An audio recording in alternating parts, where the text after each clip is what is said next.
मुझे यकीन नहीं आ रहा सैनब, तुमने ये कैसे कर दिया?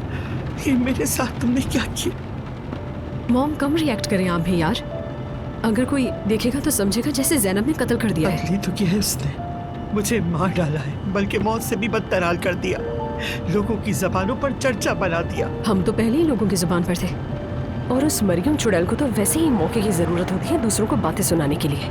चुड़ैल है वो औरत, मैं तो पहले ही कह रही थी आपसे। एलिफ, खुदा के लिए फजूल बातें ना करो, उसके शैतान होने से आज जो कुछ हुआ वो बदला नहीं जा सकता, समझ नहीं आता तुम्हें? हाँ, मगर तुम कैसे समझोगी, तुम्हारी अपनी चाल है। अरे क्या कर रही हो बेटी? मॉम अब बस करें, हर बार बात घुमाकर आप मुझ पर ही क्यों नहीं आती है?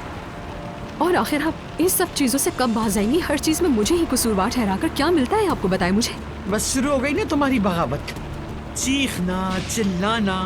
सबसे अच्छा दिफाई हमला होता है, लेकिन तुम्हारी माँ अब इन बातों में आने वाली नहीं।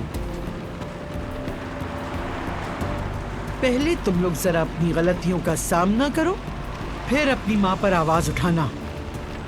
मेरी गलतियाँ?